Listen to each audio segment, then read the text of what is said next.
ఈరోజు మనము మానవ జీవితంలో జన్మల రహస్యాన్ని తెలుసుకుందాం. మన జన్మల వెనకాల ఏం నడుస్తుంది? కొందరు పేరింట్లో జన్మ తీసుకుంటున్నారు, కొందరు ధనవంతుల దగ్గర జన్మ తీసుకుంటున్నారు, కొందరు జన్మ తీసుకున్నప్పటి నుండి అడుగడుగున నరక యాతనను అనుభవిస్తున్నారు. తినడానికి ఏమీ లేదు, తొడగటానికి ఏమీ లేదు.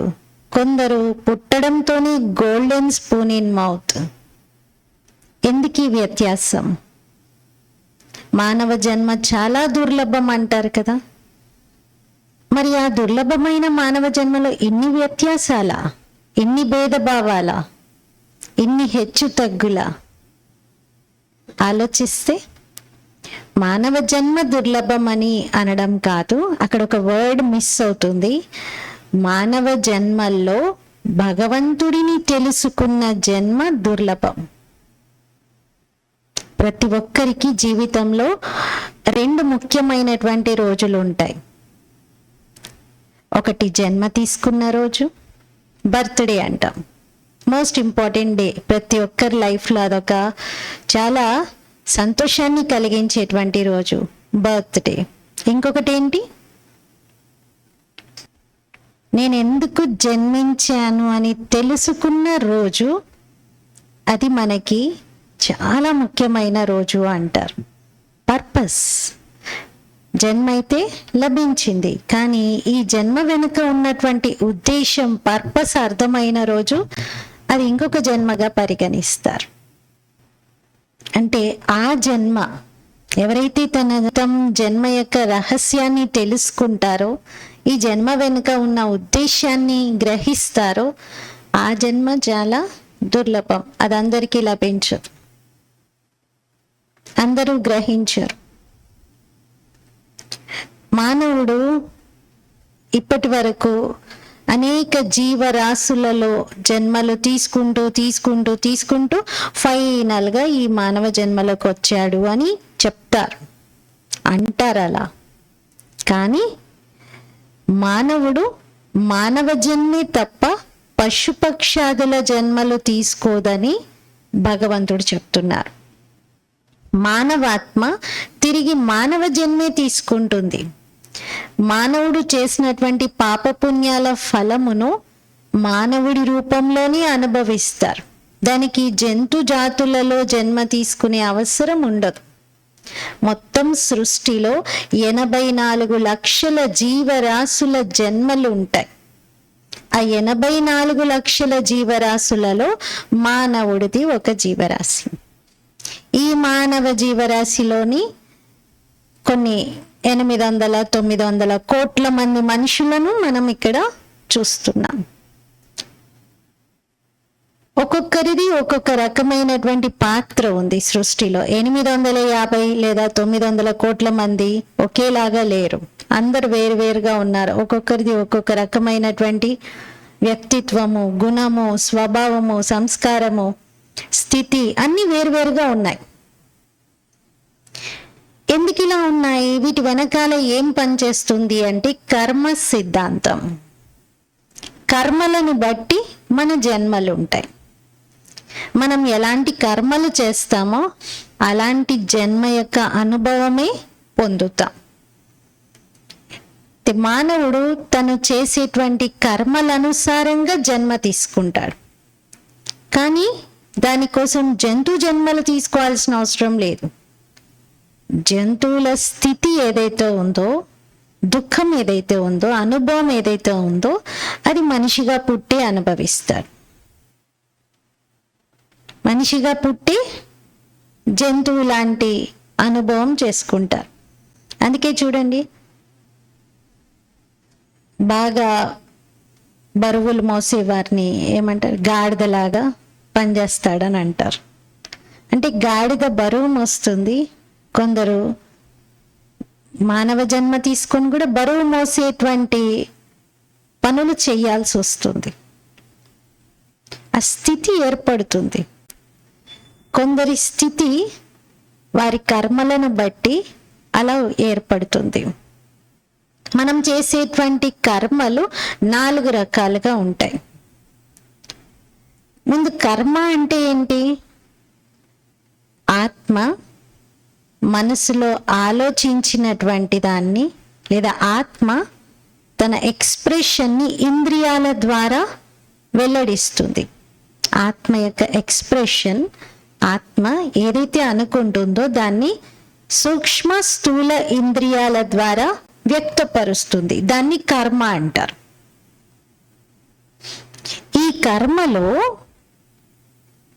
ఒక విధంగా ఆలోచించడం కూడా ఇన్వాల్వ్ అయి ఉంటుంది.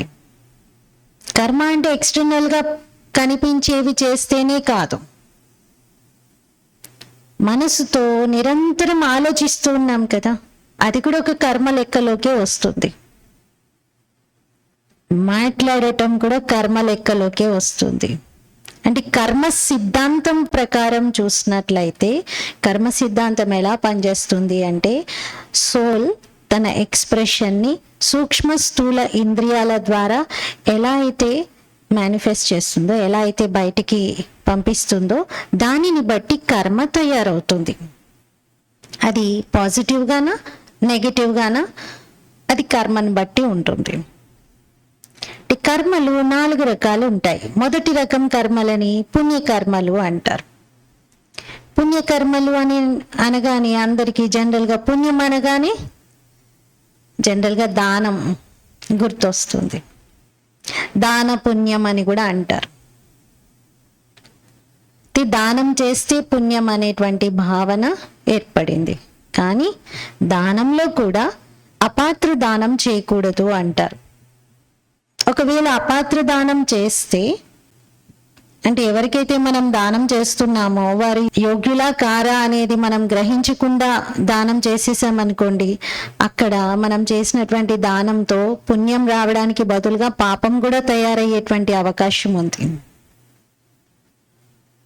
మనం ఒక అడుక్కునే వ్యక్తికి ₹1 దానం చేసామనుకోండి, ఆ వ్యక్తి ఆ రూపాయి తీసుకెళ్ళి ఏ చుట్టనో బీడియో కొనుక్కొని, లేదా ఒక సారా ప్యాకెట్ కొనుక్కొని తాగుతున్నాడు అనుకోండి, ఇప్పుడు ఆ పాపం ఎవరికి వస్తుంది? నలుగురికి వస్తుంది పాపం. ముందు దాన్ని తయారు చేసిన వాళ్ళకి, తర్వాత అమ్మిన వాళ్ళకి, కొనుక్కున్న వాళ్ళకి, కొనుక్కోవడానికి సహకరించిన మనకు తెలియకుండానే పాపంలో వాటా వచ్చేస్తుంది. అందుకే ఏమంటారంటే, దానం చేసే సమయంలో పాత్రుడికే చెయ్యాలి. అలా మనము గ్రహించలేము కదా, ఏదో మనం దారిలో వెళ్తూ ₹1 వేస్తామా, వాటన్నిటికీ మనం వాళ్ళ మీద రీసెర్చ్ చేయాలా, పరిశీలించాలా, అంత టైం ఉంటుందా అని అంటారు. అలాంటప్పుడు మీరు డబ్బులు దానం చేయకండి, వారికి ఆహార పదార్థము, అవసరాలు తీర్చుకునేవి ఏవైనా వస్తువులు ఇవ్వండి. దుర్వినియోగం జరగకుండా ఉండేలాగా వారికి సహాయం చేయండి. దుర్వినియోగం అవ్వకూడదు మనం ఇచ్చింది, లేదంటే పాపంలో భాగం మనకు కూడా వచ్చేస్తుంది. ఇంకా దానం విషయంలో ఏం చెప్తారంటే, గుప్త దానం మహాపుణ్యం అంటారు. బాగా ఆర్భాటంతో షోగా చూపిస్తూ గుర్తింపు రావాలి, పేరు రావాలి అని చేసేటువంటి దానంలో ఫలమేమి మనకి రాదు. ఆ పేరు, ఆ గుర్తింపు అదే ఫలంగా మిగిలిపోతుంది తప్ప ఎక్స్ట్రా భగవంతుడి నుండి ఏమీ రాదు. చేసింది తక్కువే అయినా ఆశించేది చాలా ఎక్కువ ఆశిస్తారు. చాలా వరకు ఎక్కడైనా గుడి నిర్మాణం జరుగుతుంది అంటే ఏం చేస్తారు? అందరూ చందాలు ఇస్తారు. ఆ చందాలు ఇచ్చినప్పుడు గుళ్ళో నా పేరు మంచిగా వేయాలి అని కోరుకుంటారు. ఇచ్చింది ₹1000 కావచ్చు, కానీ ఆ లిస్టులో తన పేరు రాలేదంటే ఇంకా ఎంత దాని రియాక్షన్ డిఫరెంట్గా ఉంటుంది. అంటే ఫలితం ఆశిస్తూ చేసేటువంటి దానము నిజమైన దానంగా అనబడదు. అందుకే గుప్తంగా చేసిన దాన్ని దానం అంటారు. గుప్తంగా చేస్తే పుణ్యఫలం, ఆ దానంతో పుణ్యఫలం. లేదంటే మామూలు దానంతో పుణ్యఫలం రాదు, గుర్తింపు వస్తుంది, పేరు వస్తుంది. అది కూడా కొంత మేరకే. రెండో రకం కర్మలను ఏమంటారంటే పాపకర్మలు. పాపం అనగానే హత్య చేయడము, దొంగతనం చేయడం, మోసం చేయడం, అబద్ధాలాడడం, ఇవే గుర్తొస్తాయి. ఇవి కాక ఇంకా ఎన్నో కేటగిరీలు ఉన్నాయి పాపంలో. మనం ఒకరి గురించి మనసులో ఎప్పటికీ చెడుగా ఆలోచిస్తూ ఉన్నామంటే అది కూడా పాపమే. అది పాప కర్మ. మీరేం వాళ్ళని కొట్టలేదు, తిట్టలేదు, ఏమీ అనలేదు, నోటితో కూడా ఏం మాట్లాడలేదు, కానీ ఎప్పుడూ వారి గురించి కీడే ఆలోచిస్తున్నారు. ఎవరితో షేర్ కూడా చేయలేదు మీరు, కానీ వాళ్ళ గురించి ఎప్పుడు నెగిటివ్ థింకింగే నడుస్తుంది లోపల. అది పాప కర్మనే. పాపకర్మల యొక్క గతి చాలా గుహ్యమైనది. అందుకే మనము జీవితంలో ఎక్కడైనా నాకేమీ అంటే నేనేమీ చేయకుండానే నాకు ఎందుకింత దుఃఖం కలుగుతుంది, నేను ఎవరిని ఏమీ అనలేదు, ఎప్పుడు ఎవరికి హాని చేయలేదు, అయినా నాకే ఎందుకు ఇన్ని కష్టాలు, నేనే ఎందుకు ఇలా సఫర్ అవుతూ ఉంటాను అని ఇలాంటి ప్రశ్నలు ఎన్నో కలుగుతూ ఉంటాయి. వాస్తవానికి మనం ఎప్పుడో చేసుకున్నటువంటి కర్మల ఫలమును మనము పొందుతూ ఉంటాం. కర్మలు బీజాలు లాంటివి. కర్మలు అనేటువంటి బీజాలు ఒకసారి వేసామంటే భూమిలో అవి ఎప్పటికో ఫలాన్ని ఇవ్వడానికి వస్తాయి. ఫలం వచ్చేసరికి మనము ఆ బీజం నేనే నాటాను అనేది మర్చిపోతాం. అది నేను నాటినటువంటి బీజమే అనేది మనకి గుర్తుండదు అప్పటికి. కానీ ఎన్నో జన్మల క్రితమో ఎప్పుడో మనమే నాటుకున్న బీజాలు అవి. మూడో రకం కర్మలను అకర్మలు అంటారు. పాప పుణ్య ఫలం లేనటువంటి కర్మలు అవి. దాన్ని పాపం అనరు, పుణ్యం అనరు. అకర్మ. ఎన్నో ఉంటాయి కదా అలాంటి అకర్మలు. ఇప్పుడు రోజు మీరు స్నానం చేస్తారు, పాపమా పుణ్యమా? ఏది కాదు. రోజు ఇల్లు ఉడుచుకుంటారు, పాపమా పుణ్యమా? ఏది కాదు. రోజు వండుకుంటారు, పాపమా పుణ్యమా? కర్మలి అవన్నీ.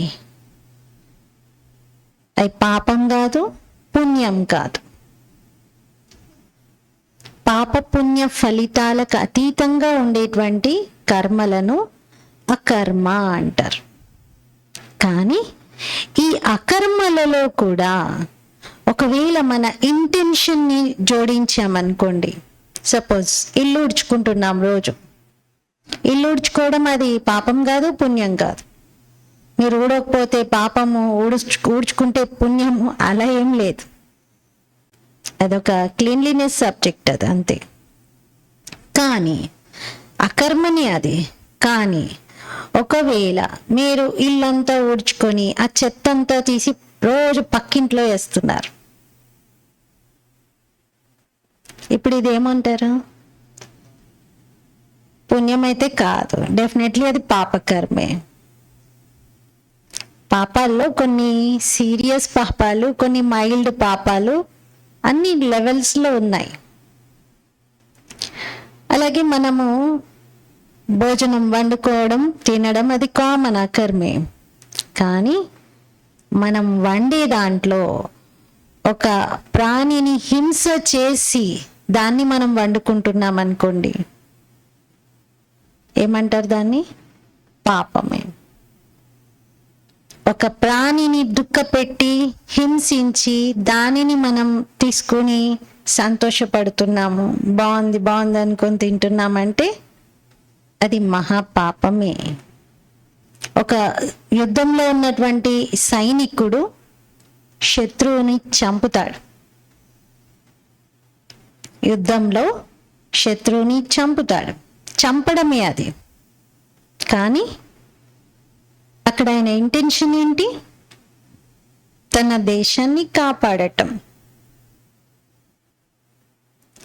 ఇంటెన్షన్ ప్యూర్గా ఉంది కాబట్టి ఆ చంపడము అది అక్కడ పాపం అనబడదు. ఆ కర్మలో చంపడం అనేది పాపం అనబడదు. అక్కడేంటది?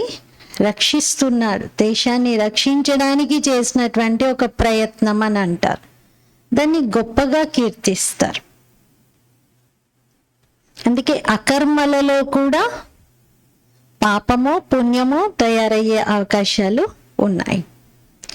ఇక 4వ రకం కర్మలు ఏంటి అంటే శ్రేష్ఠ కర్మలు. శ్రేష్ఠ కర్మ అంటే భగవంతుని యొక్క స్మృతిలో ఉంటూ, స్వయాన్ని ఆత్మగా భావిస్తూ, పరమాత్మ స్మృతిలో నిమిత్త భావంతో, నిర్మాణ భావనతో, శుద్ధమైన భావంతో చేసేటువంటి కర్మలు, అవి శ్రేష్ఠ కర్మలుగా చెప్పబడతాయి. అది మీరు సాధారణంగా ఒక ఇల్లు ఊడుస్తూ ఉన్నదే కావచ్చు, లేకపోతే ఏదో వంట చేస్తున్నారు నార్మల్గా, ఇంకేదో క్లీనింగ్ చేస్తున్నారు, లేదా ఇంకేదో ఫిజికల్ వర్క్స్ చేస్తున్నారు సేవా భావంతో, నిమిత్త భావంతో, నాదనేటువంటి భావన లేకుండా భగవంతుని కార్యం, భగవంతుని సేవ, యజ్ఞ సేవ అనే భావనతో ఆత్మస్మృతిలో ఉండి చేస్తున్నారు. ఆ సింపుల్ పనులు కూడా అక్కడ అవి శ్రేష్ఠ కర్మలుగా మారుతాయి. ఇలా 4 రకాలుగా కర్మలు అనేవి మన ద్వారా జరుగుతూ ఉంటాయి. అయితే జనరల్గా ఏమనుకుంటారంటే పాపాలు ఎక్కువగా చేసినా పర్వాలేదు, పుణ్యకార్యాలు చేసుకుంటే సరిపోతుంది అని. అంటే ప్రతి ఒక్కరివి భగవంతుడి దగ్గర 2 అకౌంట్స్ ఉంటాయి, పాపము పుణ్యము. ఇప్పుడు పాపాలు ఎక్కువగా చేసేసి పుణ్యం ఇంకా ఎక్కువ చేసేస్తే ఈ పాపం మైనస్ అయిపోతుంది అని అనుకోవద్దు. పాపాలు సపోజ్ ఒక 10 పాపాలు చేశారు అనుకుందాం, ఒక 12-15 పుణ్యం చేసేస్తే సరిపోతుందిలే, ఈ పాపాలన్నీ మైనస్ అయిపోతాయి. అలా జరగదు. ఈ 10 పాపాలు చేసిన దానికి అలాగే ఉంటుంది అది. ఈ 12 పుణ్యం చేశారనుకోండి, ఒక 12 పనులు పుణ్యకార్యాలు, ఆ పుణ్యం కూడా పెరుగుతుంది అక్కడ. ఇటు పాపము పెరిగి ఉంది, పుణ్యం కూడా పెరిగి ఉంది. ఎలా ఉంటుందంటే ఆ స్థితి, సపోజ్ ఒక వ్యక్తి బాగా వ్యాపారంలో కల్తీ చేసి మోసం చేసి సంపాదిస్తున్నాడు అనుకుందాం, పాపం చేసి సంపాదిస్తున్నాడు, పీడించి సంపాదిస్తున్నాడు. ఎందుకంటే మనం ఎలాంటి సంపాదనను తింటున్నామో అది కూడా మన యొక్క భాగ్యము, సంతోషము, ఆరోగ్యం పైన ఎఫెక్ట్ చూపిస్తుంది. ఎందుకంటే ధనం విషయంలో అంటారు, సహజ్ మిలే సో దూద్ బరాబర్, మాంగ్ లియా తో పానీ బరాబర్, ఖీంచ్ లియా తో ఖూన్ బరాబర్ అని. అంటే మీకు సహజంగా మీరు న్యాయంగా ధర్మబద్ధంగా సంపాదిస్తే అది పాల వంటి సంపద. మీరు అడిగి తీసుకొని సంపాదిస్తున్నారనుకోండి, అది నీళ్ళ లాంటి సంపద. మీరు లాక్కొని తీసుకొని పీడించి సంపాదిస్తున్నారనుకోండి, అది రక్తం లాంటి సంపద అంటారు. అందుకే మన సంపద మంచిగా ఉండాలి. కానీ కొందరు బాగా పీడించి సంపాదిస్తున్నారనుకోండి, వాళ్ళు ఏమనుకుంటారు, నాకు ఇంత లాభం వస్తుంది కదా, ఇందులో నేను దేవుడికి ఇంత వాటా ఇచ్చేస్తాను. భగవంతుడికి వాళ్ళు షో ఏం చేయకుండా గుప్తంగా కుండీల్లో వేసేస్తారు. ఇంత పర్సంటేజ్ అనుకుంటారో అంత వేసేస్తారు. ఇప్పుడు పుణ్యం చేశారు, పుణ్యం చేస్తే ధనం ఎప్పుడైనా భగవంతుడి పేరుతో పుణ్యకార్యంలో పెడితే మన దగ్గర ధనానికి లోటు ఉండదు. ఇది గుర్తుంచుకోవాలి. ధనము భగవంతుడి పేరుతో పుణ్యకార్యంలో పెడితే మన దగ్గర ధనం నిలుస్తుంది. ఇప్పుడు అలా దానం చేశారు కదా వాళ్ళు, కాబట్టి వాళ్ళ దగ్గర చేతి నిండి ఎప్పుడు డబ్బు ఉంటుంది. కానీ ఆ డబ్బు వాళ్ళ సుఖానికి ఉపయోగపడదు. ఆ డబ్బు వాళ్ళ మనశ్శాంతిని హరిస్తుంది. ఆ డబ్బు వాళ్ళని మానసిక వేదనతో అనేక రకాల సమస్యలకు గురి చేస్తుంది. అనేక రకాలుగా ఇబ్బంది పడుతూ ఉంటారు. ఉంటుంది చేతికి డబ్బు, ఏం చేసుకొని డబ్బు అంటారు. ఈ రోజుల్లో కొంతమంది దగ్గర డబ్బు చాలా ఉంది, కానీ వాళ్ళు జీవితంలో చాలా అశాంతిగా ఉన్నారు, చాలా దుఃఖంలో ఉన్నారు, వెతుకుతున్నారు ఎక్కడ దొరుకుతుందా నాకు శాంతి అని. మనం ఒకవేళ అక్రమంగా సంపాదించిన, ఇంకే అనైతిక మార్గంలో ధనం సంపాదించిన, ఆ ధనము మన దగ్గర నిలవదు. మన నుండి మళ్ళీ వేరే వాళ్ళు కూడా లాక్కుంటారు. చోరీ కా మాల్ మోరీ మే అంటారు. మనం ఒకరి దగ్గర నుండి తీసుకుంటే మన దగ్గర నుండి ప్రకృతి అయినా తీసుకుంటుంది, ఇంకెవరైనా తీసుకుంటారు. మనం కూడా భయంతో వేరే వాళ్ళకి బెదిరిస్తే ఇవ్వడానికో, మనం వేరే వాళ్ళ దగ్గర తీసుకున్నాం కదా, మన దగ్గర నుండి వేరే వాళ్ళు ఆశిస్తారు. కోర్టు కేసులకో, హాస్పిటల్ బిల్లులకో, ఇంకా కొన్ని విషయాలకు అలా ఖర్చు అయిపోతూ ఉంటాయి. ఆ ధనం వాళ్ళ సుఖానికి మాత్రం ఉపయోగపడదు. ఎందుకంటే దాని ఆధారం ఎలా ఉంది? ఇతరులను దుఃఖపెట్టి సంపాదించారు కాబట్టి ఆ ధనం కూడా వాళ్ళకి దుఃఖమే ఇస్తుంది. చూడ్డానికి ఉంటుంది, డబ్బు ఉంటుంది, అన్ని ఫెసిలిటీస్ ఉంటాయి, అన్ని సౌకర్యాలు ఉంటాయి. ఎందుకున్నాయి? అవి కూడా పుణ్యకార్యాలు చేస్తున్నారు కాబట్టి. ఆ ధనం కొంచెం దాన ధర్మాలు కూడా చేస్తున్నారు కాబట్టి వాళ్ళ దగ్గర నిలుస్తుంది, కానీ సుఖానికి అంశం కూడా ఉపయోగపడదు. ఇది కర్మ సిద్ధాంతం ఇలా పనిచేస్తుంది.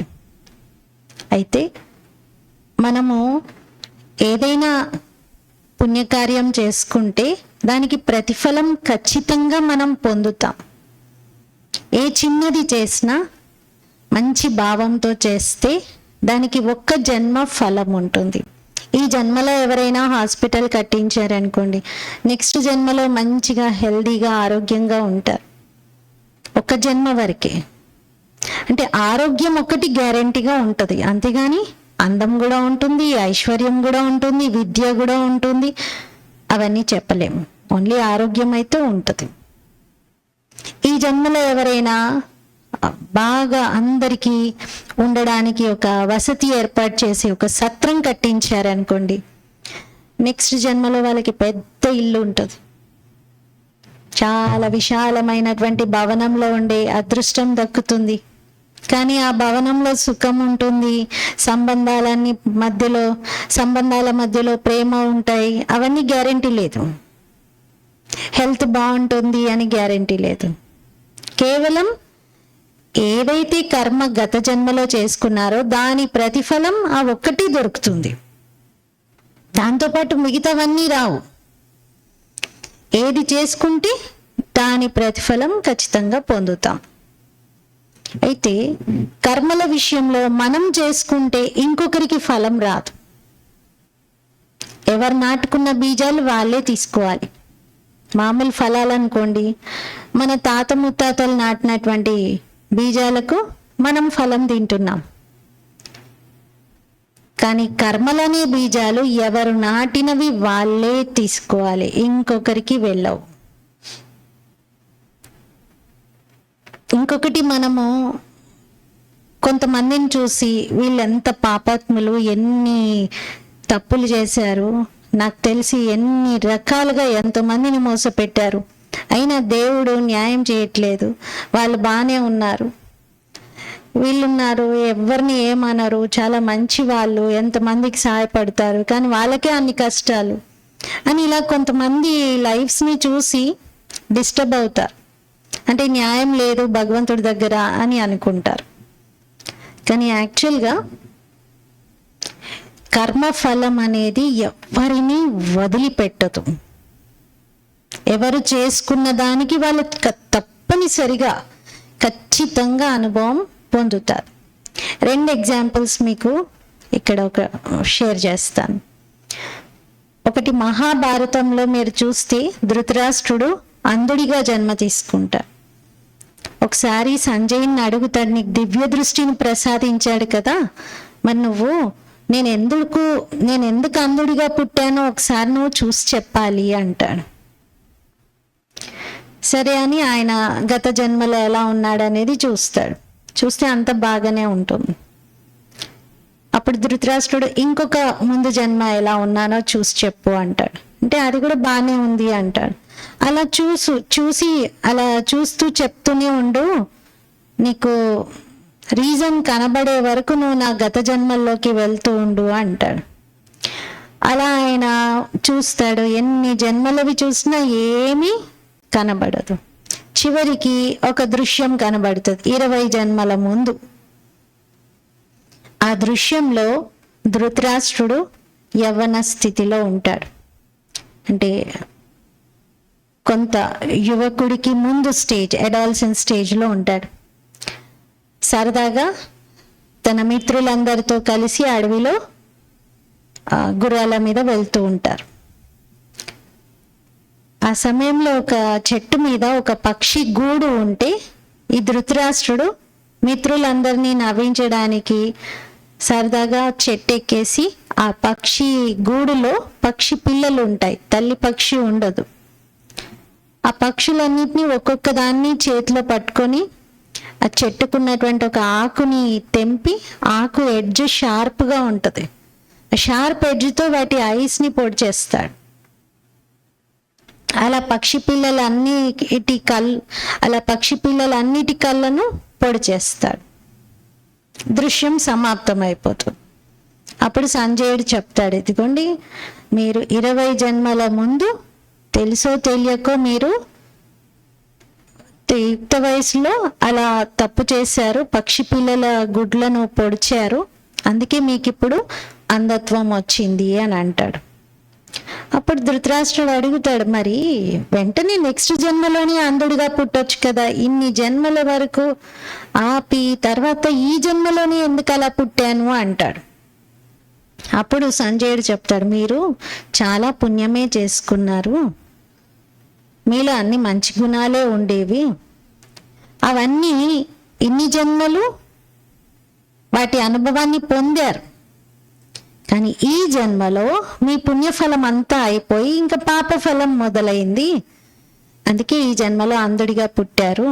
కానీ మీకు ఇప్పటికీ కూడా ఒక అవకాశం ఉంది, ఇప్పటికైనా మీరు జరుగుతున్న యుద్ధాన్ని ఆపించండి, అప్పుడు మీకు కొంచెం పుణ్యం వస్తుంది, మీ పాపాలను తొలగించుకునేందుకు ఇది ఒక మంచి మార్గము, మీరు మీ కుమారుడికి మంచిగా జ్ఞానం వినిపించండి అని అంటాడు. కానీ ఇంకా అది ధృతరాష్ట్రుడి మనసులోకి ఎక్కదు. అంటే ఎన్ని జన్మల తర్వాత అయినా మన కర్మఫలము మనల్ని వీడదు, ఖచ్చితంగా మనం ఫేస్ చేయాల్సిందే. అంటే ఇప్పుడు ఏవైతే మనం ఫేస్ చేస్తున్నామో మన లైఫ్లో, అవన్నీ ఈ జన్మలో మనం చేసినవే కాదు, మన పూర్వపు జన్మల్లో మనం చేసినవి కూడా ఉంటాయి. అందుకే కొన్ని సైన్స్కి కూడా అర్థం కావట్లేదు. బాల్యంలోనే పిల్లలు కొంతమంది వింతగా ప్రవర్తించడము, రకరకాలుగా ఇప్పుడైతే ఇంకెక్కువైపోయింది. ఎందుకంటే గత జన్మల్లో చేసినవి ఈ జన్మలో ఇమర్జ్ అవుతూ ఉంటాయి. ఇంకొక ఎగ్జాంపుల్ మనం చూస్తే, పంచం సింగ్ అనే పేరు విన్నారా? పంచం సింగ్ ఒక డాకు, ఒక గజ దొంగ. చంబల్ లోయల్లో చాలా ప్రసిద్ధిగాంచినటువంటి దొంగ, ముఠా నాయకుడు ఆయన. చాలా దోపిడీలు చేసి కొన్ని వందల మందిని హత్య చేసినటువంటి కేసులు ఆయన పైన ఉన్నాయి. ఆయన లైఫ్ హిస్టరీ లాగే షోలే పిక్చర్లో గబ్బర్ సింగ్ రోల్ చూసి ఉంటారు కొందరు. అంటే చాలా క్రూరంగా హత్య చేయడం, చాలా హింసించడం, ఇవన్నీ ఉండేవి. ఆయన ఒకానొక సమయంలో ప్రభుత్వానికి లొంగిపోయాడు. అంటే ప్రభుత్వం ఆయన్ని లొంగిపోతే ఆయన షరతులన్నిటినీ మేము ఒప్పుకుంటాము అని చెప్పి ఆయన కొన్ని షరతులు విధించాడు. ఇవన్నీ ఒప్పుకుంటే నేను లొంగిపోతాను అని. ప్రభుత్వం దానికి ఒప్పుకొని ఆయనను అరెస్ట్ చేసింది. ఆయనతో పాటు ఆయన అనుచరులందరూ కూడా లొంగిపోయారు. వారికి యాక్చువల్గా అయితే మరణశిక్ష విధించాలి, కానీ ఆయన విధించిన షరతుల్లో అదొకటి, నాకు మరణశిక్ష విధించొద్దు. దానికి ఒప్పుకొని ఆయనకి యావజ్జీవ కారాగార శిక్ష వేశారు. జైల్లో ఉన్నప్పుడు ఒకసారి రక్షాబంధనం సమయంలో బ్రహ్మకుమారి సిస్టర్స్, జనరల్గా ప్రతి పెద్ద పెద్ద జైల్స్లో బ్రహ్మకుమారీస్ యొక్క కార్యక్రమాలు రక్షాబంధనానికి జరుగుతాయి. సిస్టర్స్ రాఖీ పౌర్ణమి సందర్భంగా ఖైదీలందరికీ రాఖీలు కడుతూ ఉన్నారు. ఇతడికి కొంచెం స్పెషల్ ప్రిజన్లో ఈయన్ని పెట్టారు. ఎందుకంటే జైల్లో ఉండి కూడా ఆయన చాలా దాదాగిరి చేయడము, జైలర్స్కి చాలా పెద్ద ఛాలెంజ్ అయ్యేది ఆయన్ని హ్యాండిల్ చేయడం. అందుకని చాలా క్రూరమైనటువంటి నేరస్తులను ప్రత్యేకమైనటువంటి సెల్లులలో పెడతారు, సింగిల్గా. వాళ్ళకి ఎప్పుడు చైన్స్ వేసే ఉంటాయి. మిగతా ఖైదీలందరూ లోపల నార్మల్గా మూవ్ అవుతారు. ఎందుకంటే ఆ పెద్ద పెద్ద సెంట్రల్ జైల్స్ చాలా విశాలంగా ఉంటాయి. లోపల అదొక ప్రపంచం లాగా ఉంటుంది. లోపలంతా మంచిగా వాళ్ళు పెద్ద పెద్ద హాల్స్లో ఉంటారు. అటు ఇటు తిరగడం ఫ్రీగానే ఉంటుంది. అందరికేమీ బేడీలు ఎప్పటికీ వేసి ఉండవు. కొందరు ఇలాంటి వాళ్ళు, ఇతన్ లాంటి వాళ్ళకి మాత్రం చైన్స్తో ఉంటారు. అయితే సిస్టర్స్ అలాంటి వాళ్ళకు కూడా మేము రాఖీ కడతామని అడిగారంట. వాళ్ళకు కూడా వాళ్ళ దగ్గర కూడా తీసుకెళ్ళండి, మేము కడతాము అని. అంటే కొంచెం ప్రాబ్లం అవుతుంది అక్కడికి వెళ్ళడము అని అంటే కూడా మీరు చూడండి అంటే, అప్పుడు ఆ సమయంలో కిరణ్ బేడి గారు ఉన్నారు జైల్స్కి హెడ్గా. ఆవిడ పర్వాలేదని పర్మిషన్ ఇచ్చారు. మరి సిస్టర్స్ వాళ్ళ దగ్గరికి కూడా వెళ్ళినప్పుడు రాఖీ కట్టాక అతన్ని భయ్యా అభి ఆప్కో కుచ్ దేనా పడేగా అన్నారంట. రాఖీ కట్టించుకున్నారు కదా సోదరి చేత, మరి ఏమిస్తారు మాకు అని అడగగానే ఇలా సీరియస్గా చూశాడంట. అప్పుడు ఆ అక్కయ్య అన్నారంట, మీలో మిమ్మల్ని బాగా దుఃఖపెట్టే విషయం, మీకు పదే పదే అశాంతి కలిగించేటువంటి అలవాటు ఏదైతే ఉందో అది ఈరోజు మాకు కానుకగా ఇచ్చేయండి అన్నారంట. ఆయన అలా అనగానే మీరెవరు అని అన్నాడంట. అంటే మీరెవరు? నా మంచిని ఆశించే మొదటి వ్యక్తి మీరే. ఇప్పటి వరకు నన్ను ఎవ్వరింత ప్రేమగా మాట్లాడలేదు. మీరు ఇంతగా నా మంచి కోసం ఆలోచించి అడిగారు కదా, మీరెవరు అంటే ఆ సిస్టర్ చెప్పారంట. ఒక 2 మాటలు చెప్పి, ఇప్పుడు మాది ఇక్కడ స్పీచ్ ఉంది, మీరు వినండి, అప్పుడు పూర్తిగా మీకు అర్థమవుతుంది అంటే మమ్మల్ని అక్కడికి అలౌ చెయ్యరు అన్నాడంట. అయితే ఆఫీసర్స్తో మాట్లాడి వీళ్ళని కూడా స్పీచ్ వినేలాగా మీరు ఏర్పాట్లు చెయ్యండి అంటే కొంచెం ప్రొటెక్షన్తో వాళ్ళు ఎక్స్ట్రా కేర్ తీసుకొని వాళ్ళని కూడా వినడానికి ఆ ఓపెన్ ప్లేస్లో ఏర్పాటు చేసిన దగ్గరికి తీసుకొచ్చారంట. అప్పుడు స్టేజ్ మీద కిరణ్ బేడి గారు కూడా ఉన్నారు. ఒక 1 అవర్ స్పీచ్ నడిచింది బ్రహ్మకుమారి సిస్టర్స్ది. అంత కార్యక్రమం అయిపోయాక అందులో మొత్తం స్పీచ్ అయిపోయింది. అక్కడ జైలర్ గారు మాట్లాడారు, కిరణ్ బేడి గారు కూడా మాట్లాడారు. ఆ టైంలో మొత్తం సభలో నుండి ఈ పంచమ్ సింగ్ అనే అతను లేచి మాకు ఇలాంటి క్లాసులు కావాలి అన్నాడంట. అనగానే ఇమీడియట్ రెస్పాన్స్ కిరణ్ బేడి గారు, అంటే తను ఒక రిఫార్మేషన్ తీసుకురావాలి అనుకున్నారు ప్రిజనర్స్లో. అందుకని వెంటనే తప్పకుండా మేము ఏర్పాటు చేస్తాము అని అన్నారు. ఎందుకంటే సిస్టర్ కూడా స్పీచ్లో మీరు ఈ జ్ఞానం ఇంకా వినడానికి ఆసక్తి చూపిస్తే మేము చెప్పడానికి సిద్ధంగా ఉన్నాము అని చెప్పారండి. అంతే వెరీ నెక్స్ట్ డే నుండి నెక్స్ట్ డేని జైల్లోనే ఒక హాల్ని మొత్తం మెడిటేషన్ సెంటర్ లాగా మార్చేశారు. అంటే అందులో మొత్తం బ్రహ్మకుమారి చిత్రాలు పెట్టి కొంచెం మంచి వాతావరణం, కూర్చొని అందరు వినగలిగేలాగా అన్ని ఏర్పాట్లు చేశారు. ఇక అప్పటి నుండి వారం రోజుల మెడిటేషన్ క్లాసెస్ జరిగాయి, రోజు ఒక గంట సేపు. అందులో ఇతను చాలా ఇంట్రెస్ట్గా కూర్చొని విన్నాడు. వీళ్ళని కూడా రోజు వినగలిగేలాగా, రోజు వచ్చి కూర్చొనగలిగేలాగా ఏర్పాట్లు చేశారు.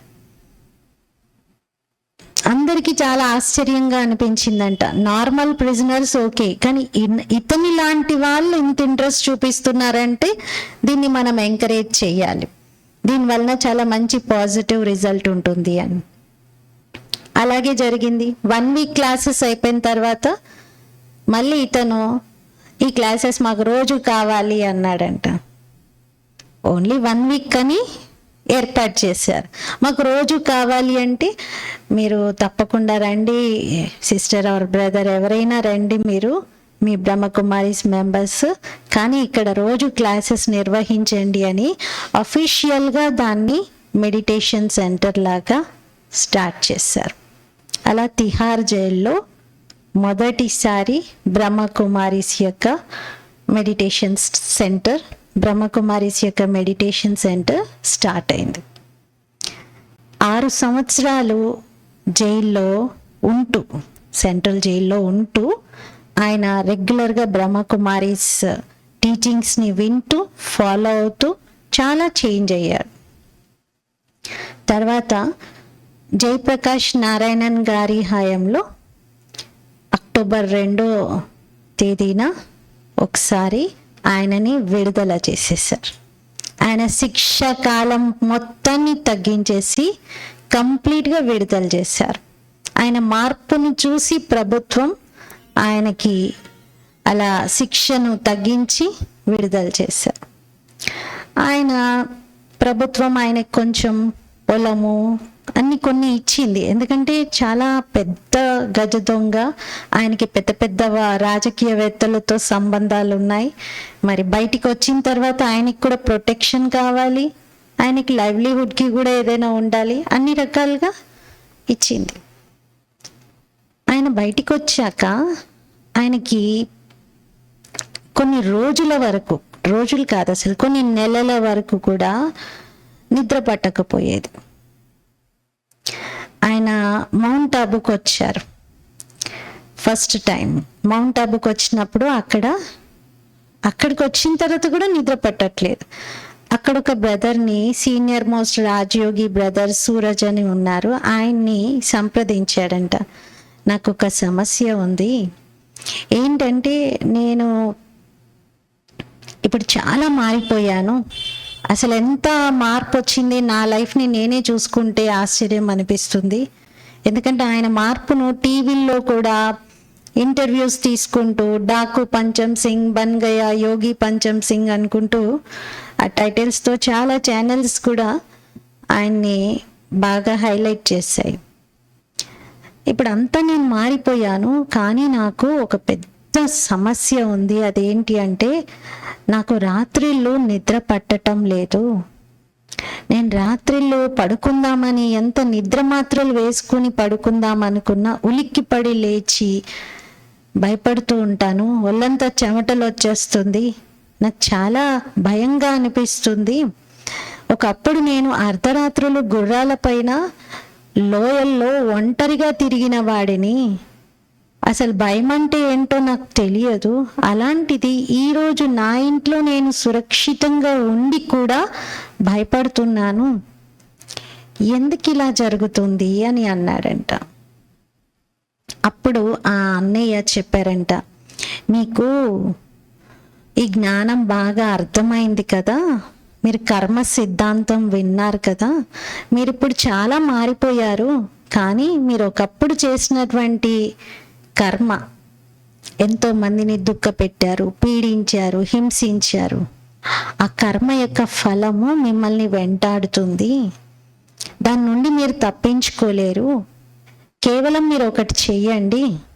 అలా మీకు నిద్ర పట్టనప్పుడు బాగా మనోవేదనతో నిద్ర పట్టకపోవడం అనేది మామూలు సమస్య కాదు. అది ఫేస్ చేసిన వాళ్ళకే తెలుస్తుంది. అది చాలా చాలా సఫరింగ్ ఉంటుంది. అయితే ఆ సమయంలో మీరు ధ్యానం చేయండి, పరమాత్మని జ్ఞాపకం చేయండి. ఇవన్నీ నా జన్మ జన్మల కర్మలన్నీ పూర్తవుతున్నాయి, నేను చేసుకున్న కర్మఫలం అంతా తీరిపోతుంది, ఇంకా ఈ రూపంలో తీరిపోతుంది అని ధైర్యంగా దీన్ని ఫేస్ చేయండి. దుఃఖపడకండి. కానీ ఇది మీ కర్మ ఫలమే కాబట్టి ఇది పూర్తవుతుంది. ఇంకా ఈ రకంగా శిక్ష రూపంలో పూర్తవుతుంది అని భావించండి. కొంచెం ఓర్పు వహించండి. కొంతకాలం తర్వాత మళ్ళీ నార్మల్ అవుతారు అని చెప్పారంట. నిజానికి అలాగే అతడికి 1 సంవత్సరం పైనే అసలు నిద్ర అంటే ఏంటో తెలియకుండా చాలా వీక్ అయిపోయాడంట. తర్వాత మళ్ళీ నార్మల్ అయ్యాడు. అంటే ఎవరైనా మంచిగా మారినంత మాత్రాన గతంలో చేసినటువంటి కర్మల నుండి ఎవరు తప్పించుకోలేరు. అవి ఏదో ఒక రూపంలో అయినా వాళ్ళని వెంటాడుతూనే ఉంటాయి. అంటే కర్మ ఫలం అలా ఉంటుంది. అందుకే కర్మ యొక్క సీరియస్నెస్ని కానీ లేదా కర్మ యొక్క ఫలాన్ని కానీ నిర్ణయించే సమయంలో సమయము, స్థానము, సందర్భము, వ్యక్తి, ఉద్దేశం వీటన్నిటిని బట్టి ఆ కర్మను నిర్ణయిస్తారు. సాధువు తపస్సు చేసుకుంటూ ఉంటే ఒక ఆవు భయంతో పరిగెత్తిందంట. చూశాడు ఆయన. వెంటనే కాసేపటికి ఒక వ్యక్తి కత్తి పట్టుకొని, ఏ సాధు, ఇటు నుండి ఒక ఆవు పోయింది చూసావా అని అన్నాడంట. వెంటనే అతనికి అర్థమైంది ఇతను కసాయివాడు, ఆవు యజమానైతే కాదు. మరి ఇప్పుడు నిజం చెప్పాడనుకోండి, ఇటువైపు వెళ్ళింది ఆవు అని, ఏం చేస్తాడు ఈయన? చంపుతాడు దాన్ని. అప్పుడు ఆ పాపం ఎవరికి వస్తుంది? ఈయనకి వస్తుంది. మరి అబద్ధం ఆడితే కూడా పాపమే కదా. ఇప్పుడు ఆయన యుక్తి రచించి ఏమన్నాడంట, చూసిన కళ్ళకు మాటలు రావు, మాట్లాడే నోరు చూడలేదు అన్నాడంట. అని ఇలా అన్నాడంట. అంటే ఇటు వెళ్ళిందా అని చెప్పి అటువైపు వెళ్ళిపోయాడంట. యుక్తి రచించి అక్కడ కాపాడాడు.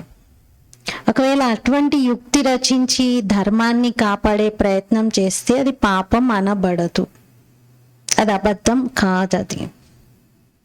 అందుకే ఇవన్నీ పాపపుణ్యాల నిర్ధారణ ఎలా జరుగుతుంది అనే దాంట్లో చాలా డెప్త్ ఉంది. కానీ ఈ కర్మలను బట్టి మనం మనుష్య రూపంలోని జన్మ తీసుకొని చేసినటువంటి కర్మల అనుభవాన్ని పొందుతాం. ఈ రోజుల్లో మీరు ఆలోచించండి, మనుషులకు ఎక్కువ టెన్షన్స్, కష్టాలు, సమస్యలు ఉన్నాయా, జంతువులకు ఉన్నాయా? ఎవరికి ఉన్నాయి? మనుషులకా, జంతువులకా? ఇప్పుడు ఒక కుక్క ఉంది, కుక్కకు చాలా ప్రాబ్లమ్స్ ఉన్నాయా, మనిషికి ఉన్నాయా? మనిషికే కదా.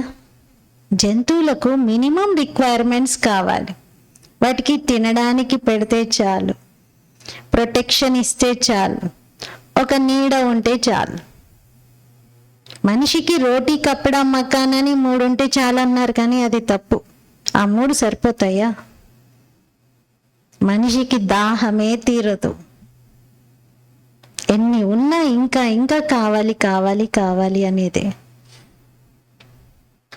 జంతువులకు మినిమం రిక్వైర్మెంట్స్ సరిపోతున్నాయి, అవి హాయిగా ఉంటున్నాయి. కానీ మనిషి అన్నీ ఉండి కూడా సంతోషంగా ఉండట్లేదు, లేని వాళ్ళు సంతోషంగా ఉండట్లేదు. అందుకే మనిషి జంతువుగా పుట్టడం అనేది శిక్ష అనబడదు. ఇన్ఫ్యాక్ట్ చెప్పాలంటే హాయ్ అదే. జంతువుగా పుడితే ఇన్ని బాధలు ఉండవు. కానీ మనం చేసినటువంటి కర్మల ఫలం ఎక్కడ పోదు. ఈ మనిషి రూపంలోనే పుట్టి వీటిని అనుభవించాల్సి ఉంటుంది, కానీ జంతువులాగా పుట్టాం. జంతువులాగా పుడితే శిక్ష అని అనడం అంటే ఇది కూడా ఒక విధంగా మనం అహంకారంతో తనని తాను శ్రేష్టంగా మిగతావన్నీ నీచంగా భావించడమే అవుతుంది. భగవంతుని సృష్టిలో ప్రతి ప్రాణికి ఒక విశిష్టత ఉంది. కోర్స్ మనిషి కొంచెం హై అని అనుకుందాం, కానీ అంత మాత్రాన మనం మిగతా జంతువులన్నిటినీ హీనంగా భావించి వాటి జన్మలన్నీ కూడా చాలా తుచ్చమైనవి అని భావించడం తప్పవుతుంది. World famous physician doctor Deepak Chopra అని ఒక మంచి మోటివేషనల్ స్పీకర్, ఆయన ఒకసారి చెప్పారు మౌంట్ అబుకి వచ్చినప్పుడు, ఈ మొత్తం సృష్టిలో నుండి ఒక మనిషిని కనుక ఎరేస్ చేసేస్తే మొత్తం ఇకలాజికల్ బ్యాలెన్స్ ఏర్పడుతుంది. కానీ మనిషిని కాక ఇంకే ఒక్క జంతువునైనా కానీ మీరు తీసేస్తే మొత్తం సృష్టి డిస్టర్బ్ అవుతుందంట. ఏదైనా ఒకదాన్ని తీసేసిన, ఎందుకంటే ప్రతిదీ ఏదో ఒక రకంగా కాంట్రిబ్యూట్ చేస్తుందంట ఇకలాజీని సేఫ్గా ఉంచడానికి, బ్యాలెన్స్ చేయడానికి. ప్రతిదీ ఓన్లీ మనిషి వల్లనే హామ్ ఎక్కువగా ఉంది నేచర్కి, ఎన్వైరన్మెంట్కి. మిగతా జంతువుల వలన హామ్ లేదు ఎక్కువగా. అందుకే మనం జంతువుగా పుట్టడం అనేది శిక్ష అని అనడం తప్పు. అలా పుట్టం మనం, అసలు జంతువులాగా పుట్టే అవకాశమే లేదంటున్నారు భగవంతుడు. ఎందుకంటే వేటికి అవే ఆ జాతిలోనే జన్మలు తీసుకుంటూ ఉంటాయి. అయ్యో వాటికి అన్యాయం జరుగుతుంది, అవి ఎప్పుడు ఇంకంతేనా, వాటి బతికెప్పుడు అంతేనా అని అనడానికి లేదు. ఎందుకంటే మనం అనుకుంటున్నాం అవి నీచమైన జన్మలని, అవి అనుకోవట్లేదు. మేము బాగానే ఉన్నాము, వాటికి అవి గర్వంగా మంచిగానే ఫీల్ అవుతాయి. మనకు అది అనిపిస్తుంది అలా తుచ్చమైనవి అని. ఈ విధంగా ఒక చిన్న పెన్ డ్రైవ్ ఉందనుకోండి, పెన్ డ్రైవ్లో కూడా మనము పాటలు, ఇన్ఫర్మేషన్ అంతా స్టోర్ చేయొచ్చు. ఒక సీడీ ఉందనుకోండి, సీడీలో కూడా అన్నీ స్టోర్ చేయొచ్చు. కానీ సీడీ ప్లేయర్లో పెన్ డ్రైవ్ పెడితే పనిచేస్తుందా? పెన్ డ్రైవ్లో సీడీని దూర్చే ప్రయత్నం చేస్తే రాదు. దేనికి అదే ప్లేయర్ కావాలి. అలాగే సోల్స్, అన్ని సోల్సే, హ్యూమన్ సోల్స్ ఉన్నాయి, యానిమల్ సోల్స్ ఉన్నాయి. కానీ హ్యూమన్ సోల్ వెళ్ళి యానిమల్ బాడీలో సెట్ అవ్వదు. యానిమల్ సోల్ వచ్చి హ్యూమన్ బాడీలో ఎంటర్ అవ్వదు. దేనికవే వాటి ప్లేయర్స్లోనే, వాటి బాడీస్లోనే ఉండి రోల్ ప్లే చేస్తాయి.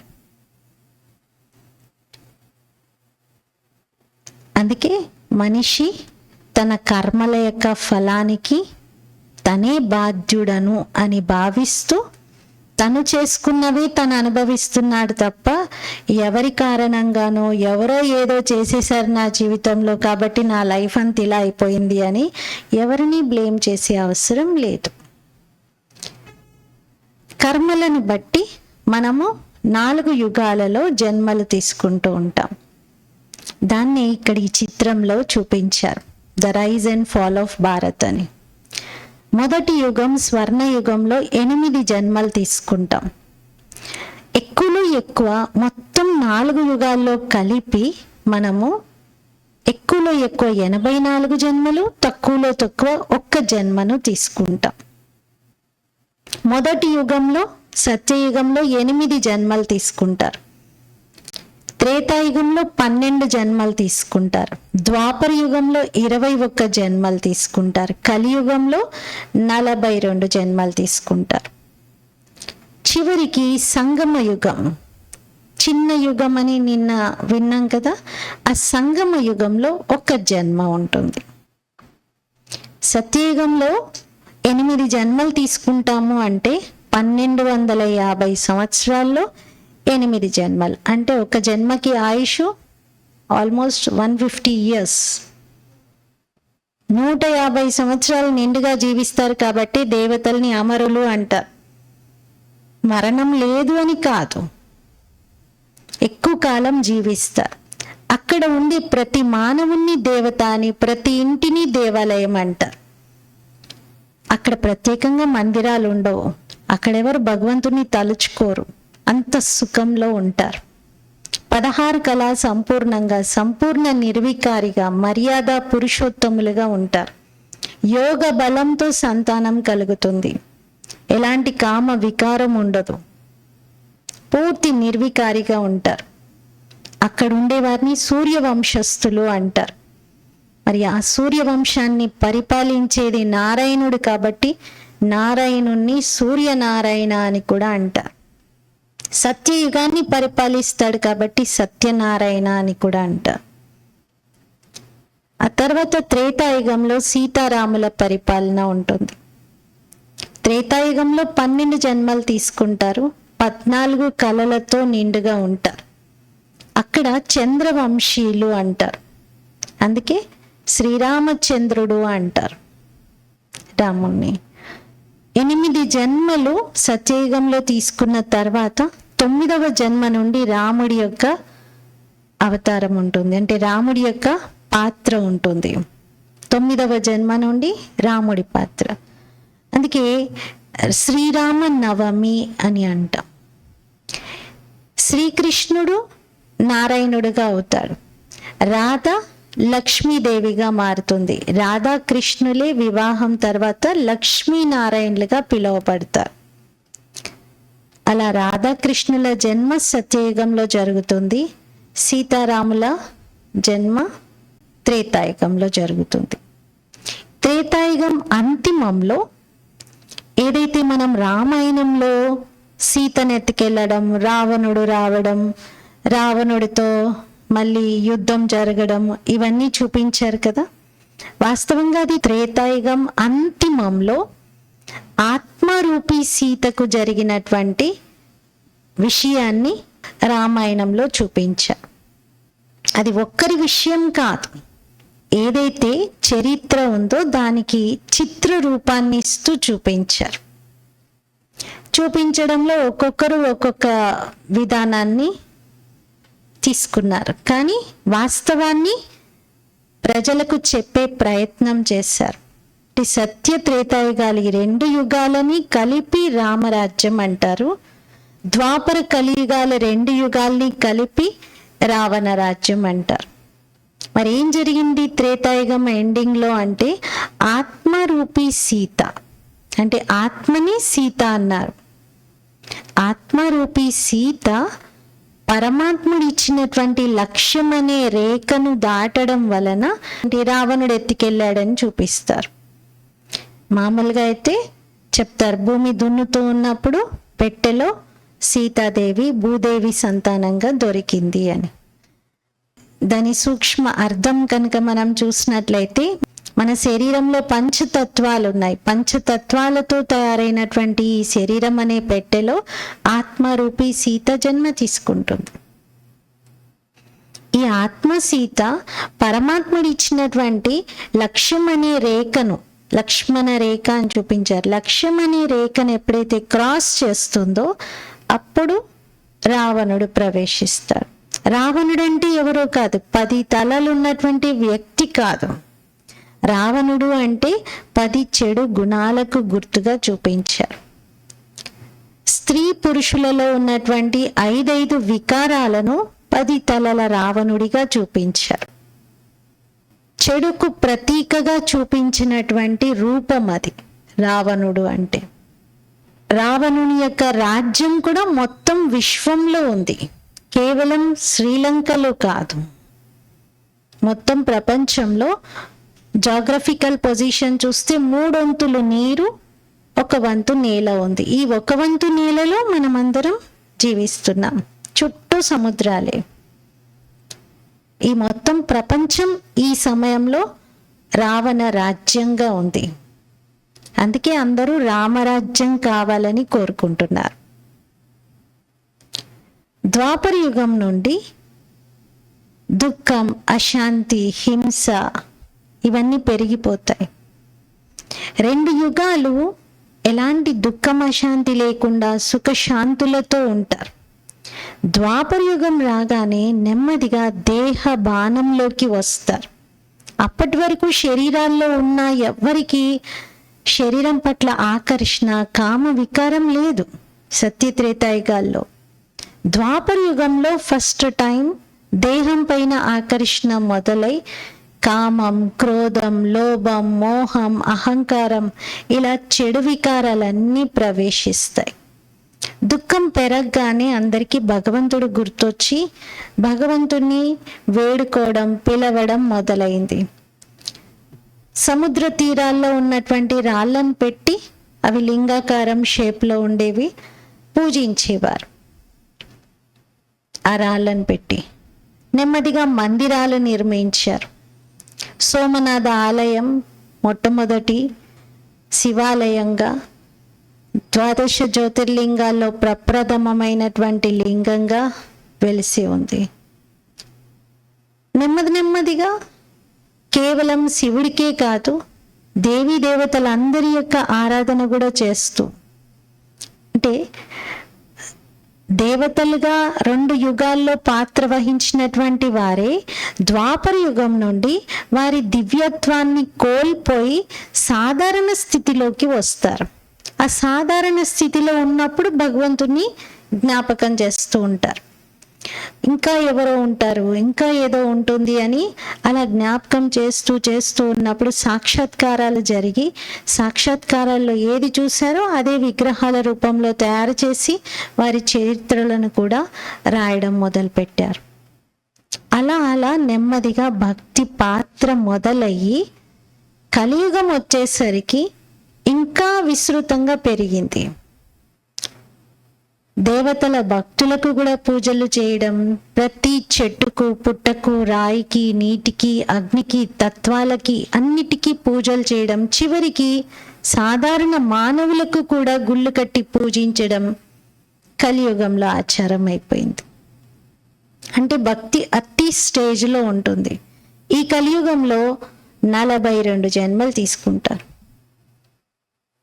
సత్యయుగంలో 8 జన్మలు, త్రేతాయుగంలో 12 జన్మలు, ద్వాపరయుగంలో 21 జన్మలు. అంటే జన్మలు పెరుగుతున్నాయి. సేమ్ 1250 ఇయర్స్లో 21 టైమ్స్ జన్మ తీసుకోవడము అంటే జన్మకి ఆయుష్ ఎంత ఉంటుందో చూడండి. కలియుగంలో 42 టైమ్స్, సేమ్ 1250 సంవత్సరాల్లో 42 సార్లు. అంటే ఒక జన్మకి పుట్టి చనిపోవచ్చు, ఒక జన్మకి 5 సంవత్సరాలు జీవించవచ్చు, ఒక జన్మకి 70 సంవత్సరాలు, ఒక జన్మకి 20, 30. ఫిక్స్డ్ ఆయుష్ అంటూ ఉండదు. అకారణంగా మరణిస్తూ ఉంటారు. ఇక్కడ అకాల మృత్యువులు ఉంటాయి. అందుకే ఈ కలియుగ అంతిమ సమయంలో పరమాత్ముడు సృష్టి పైన అవతరిస్తారు. సంగమ యుగంలో భగవంతుడు సృష్టి పైన అవతరించి జ్ఞానాన్ని బోధిస్తారు. ఎవరైతే జ్ఞానంతో తన జీవితం యొక్క ఉద్దేశాన్ని తెలుసుకుంటారో వారికి అదొక కొత్త జన్మ అవుతుంది. అది మన 84వ జన్మ అవుతుంది. మొత్తం అన్ని జన్మలు యాడ్ చేస్తే 83 అవుతాయి. ఈ సంగమ యుగంలో ఉన్న ఒక జన్మ, అది 84వ జన్మ అవుతుంది. ఈ జన్మలో భగవంతుడు మనకి కర్మల జ్ఞానాన్ని తెలియజేస్తూ శ్రేష్ఠ కర్మలు చేయడం నేర్పిస్తారు. ఈ శ్రేష్ఠ కర్మలతో మన కలియుగి సంస్కారాలు, కలియుగంలో ఉన్నటువంటి గుణాలన్నీ కూడా తొలగిపోయి మళ్ళీ మనము సత్యయుగి దేవతల సమానంగా తయారవుతాం. అంటే మానవుడే మాధవుడిగా అవుతాడు అని అంటారు కదా, ఆ స్థితిని భగవంతుడు ఇక్కడ సంగమ యుగంలో మనకి కలిగిస్తూ ఉన్నారు. అలా మానవుల నుండి దేవ మానవులుగా మనం తయారయ్యేటువంటి అవకాశం ఇక్కడ లభిస్తుంది. మరి ఎక్కువ జన్మలు తీసుకుంటే మంచిదా తక్కువ? ఎక్కువ తీసుకోవాలా తక్కువ? మీరందరు చాలా బెస్ట్ యాక్టర్స్ అనుకుందాం. ఒక ఫిలిం తీస్తున్నాను, అందులో మీ అందరికి ఒక్కొక్క పాత్ర ఇస్తాను అని అంటారు. ఎవరైనా ఎలాంటి పాత్ర కావాలనుకుంటారు? మంచి యాక్టర్స్ అయితే నా రోల్ బాగుండాలి, కొంచెం ఎక్కువ ఉండాలి, అందరు ప్రేజ్ చేసేలాగా ఉండాలి, కొంచెం మెయిన్ రోల్ ఉండాలి, స్టార్టింగ్ నుండి ఎండింగ్ వరకు ఉండాలి అనుకుంటారా లేదా? ఇదిగోండి మీకు ఒక రోల్ ఇస్తున్నాను, ఒక సీన్లో ఇలా హీరో వాళ్ళ ఫ్రెండ్తో మాట్లాడుతుంటారు, మీరు వెనక నుండి ఇలా పాస్ అయ్యి వెళ్ళాలి అంతే అన్నారనుకోండి, నచ్చుతుందా మీకు ఆ రోల్? అలాంటిది నాకేంటి, నాదేమీ లేదా, నా పాత్ర ఏమీ లేదా, నాకేం పేరు ఉండదు, నాదేం డైలాగులు లేదా అంటారు. లేదండి ఒక్క సీన్లో మీద ఉంటుంది, అందరూ కూర్చొని ఉంటారు, మీరు ఒక ట్రే పట్టుకొని అందరికీ వాటర్ ఇచ్చి వెళ్ళాలి అని అన్నారనుకోండి, బాగా అనిపిస్తుందా? అంత చీప్ రోలా నాకు? అదేంటి, నేను ఏదైనా మంచి రోల్లో ఉండాలి కదా అనుకుంటారు. అంటే ప్రతి ఒక్కరికి ఒక మంచి రోల్ కావాలని ఉంటుంది. మరి ఈ సృష్టి నాటకంలో కూడా ఈ 5000 years చక్రంలో మన రోల్ ఎలా ఉండాలి? ఎక్కువ జన్మలు తీసుకోవాలా, తక్కువ? అంటే స్టార్టింగ్ టు ఎండింగ్ పాత్ర వహించే వాళ్ళే పూర్తి 84 జన్మలు తీసుకుంటారు. ఇప్పుడు ఒకటే జన్మ తీసుకునే వాళ్ళ పాత్ర ఎలా ఉంటుందంటే, రాత్రిపూట లైట్ పురుగులు ఎన్నో పుడతాయి, తెల్లవారేసరికి చూస్తే చచ్చిపోయి పడి ఉంటాయి, వాటికి ఏం వాల్యూ ఉండదు, అవి పుడుతుంటాయి చచ్చిపోతుంటాయి, వాటి లైఫ్ స్పాన్ చాలా తక్కువ. అలా తక్కువ జన్మలు తీసుకునేటువంటి వారు, అంటే సపోజ్ ఒకటే జన్మ చాలు అన్నారనుకోండి, అంటే ఆ ఒక్క జన్మలోనే మీరు పుట్టి వెంటనే చనిపోవాలి. ఒకవేళ ఎవరితోనైనా కర్మ రుణం కొంచెం ఏర్పడినా మళ్ళీ ఇంకోసారి పుట్టాల్సి వస్తుంది కదా. ఒకటే జన్మలో మీరు కర్మఫలము ఏమి తయారు చేసుకోకుండా, ఎవరితో ఏమి రుణపడకుండా, జన్మనిచ్చిన తల్లికి కూడా ఆ రుణం తీరిపోయే విధంగా అంత తొందరగా ఒకటే జన్మలో మొత్తం అన్నీ క్లియర్ అయిపోవాలి అంటే ఎంత తక్కువ షార్ట్ స్పాన్ ఉంటుంది, దానికి ఏమైనా వాల్యూ ఉంటుందా? ఉండదు కదా. ఇప్పుడు శ్రీరాముడు, శ్రీకృష్ణుడు, వీళ్ళకి ఎందుకు వాల్యూ ఉంది? దేవతల్లో కృష్ణుడికి రాముడికి ఎంత వాల్యూ ఉంది? ఎందుకుంది? ఎందుకంటే వాళ్ళ పాత్రలో ఉంది. వాళ్ళు మొత్తం జీవితకాలం అంతా కూడా కాలచక్రంలో 5000 సంవత్సరాల పాత్రలో హీరోగా ఉన్నారు. అంటే వారి పాత్ర అంత అత్యున్నతంగా ఉంది, అందరికంటే చాలా ఉన్నతంగా ఉంది. వారు కూడా మనలాంటి మానవ జీవితంలో కర్మలు చేసి చూపించారు. ఊరికే ఏదో పైన ఆకాశంలో నుండి ఏదో చేస్తూ ఉండడం కాదు. మనం ఎలా అయితే కర్మలు చేస్తామో అలా వాళ్ళిద్దరు కూడా అన్నీ చేసి చూపించారు కదా. మరి ఎంత ప్రేజ్ చేస్తూ, ఎంత మహిమ చేస్తూ, ఎంత గొప్పగా వర్ణిస్తూ ఉన్నారు. అసలే జన్మలే తీసుకోకుండా ఒక జన్మ చాలు నాకు, అది కూడా కొంతసేపు ఇలా కనబడి వెళ్ళిపోతానంటే, అసలు జన్మే వద్దు అంటే, మోక్షం అయితే ఎవరికీ ఉండదు. మోక్షం అడగడానికైనా ఒక జన్మెత్తి నాకు మోక్షం కావాలి అని అడగాలి. పరమాత్మ ఈ సృష్టి పైన ప్రతి ఒక్కరిది పాత్ర ఫిక్స్ అయి ఉంది అన్నారు. ప్రతి ఒక్కరు జన్మ తీసుకుంటారు ఖచ్చితంగా. ఈ జన్మల్లో మనకి అవకాశం ఇస్తాడు భగవంతుడు. మీ జన్మలు ఎలా ఉండాలనేది మీరే నిర్ణయించుకోండి, మీరే మీ కర్మలతో మీ తలరాతలను రాసుకోండి అని. మన కర్మలతో మనమే రాసుకుంటున్నాం కాబట్టి మనం శ్రేష్ఠ కర్మలు చేస్తూ సత్యయుగం స్టార్టింగ్ నుండి శ్రీకృష్ణుడు జన్మ తీసుకొని ఆ సత్యయుగంలో ఉంటే నేను కూడా అతడి రాజ్యంలో ఉండాలి, కృష్ణుడితో పాటు నేను జన్మ తీసుకోవాలి అని లక్ష్యం అలా పెట్టుకోవాలి. ఆ రాజ్యంలో రావాలి అంటే మన లక్షణాలను, గుణాలను, స్వభావాన్ని, సంస్కారాన్ని అలా దేవతల సమానంగా తయారు చేసుకోవాలి. అలా తయారు చేసుకునేందుకు పరమాత్ముడు మనకి శిక్షణను ఇస్తూ ఉన్నారు. ఇది ఈరోజు తెలుసుకుంది. ఈరోజు మనం ఒక శుభ సంకల్పం చేద్దాము. నా కర్మలు మన కర్మలు శ్రేష్ట కర్మలుగా మారాలి. ఇప్పటివరకు మనం ఏమేం చేసుకున్నామో గతంలో మనకు తెలియదు. మన ద్వారా తప్పులు ఎన్నో జరిగి ఉంటాయి. ఈరోజు మనం రాత్రి పడుకునే ముందు భగవంతుడి ముందు, పరమాత్ముడి ముందు, మన పాస్ట్ జన్మల్లో మనం ఎవరెవరినైనా కష్టపెట్టినా, దుఃఖపెట్టినా, హింసించినా, ఏం చేశామో మనకు గుర్తులేదు. కాబట్టి మన అన్ని జన్మల్లో ఎవరెవరైతే మన కనెక్షన్లో వచ్చారో వాళ్ళందరినీ సూక్ష్మంగా ఇమర్జ్ చేసుకొని, మన పూర్వీకులు అనుకోండి, మనం ఎవరెవరితో ఉన్నామో వాళ్ళందరూ మన పూర్వీకులు కదా, వాళ్ళని ఇమర్జ్ చేసుకొని భగవంతుడి ముందు, పరమాత్మ శివుడి ముందు వాళ్ళందరికీ పరమాత్మని యొక్క శక్తిని అందిస్తూ వాళ్ళని మనస్ఫూర్తిగా క్షమాపణ అడగాలి.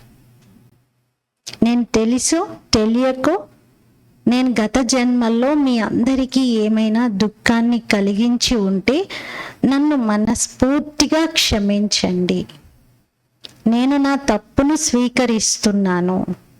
నేను మీకు దుఃఖపెట్టి ఉంటాను, ఏదో పాపం చేసి ఉంటాను. ఏ రకంగా ఏం చేశానో నేను దాన్ని స్వీకరిస్తున్నాను. నన్ను మీరు మనస్ఫూర్తిగా క్షమించండి.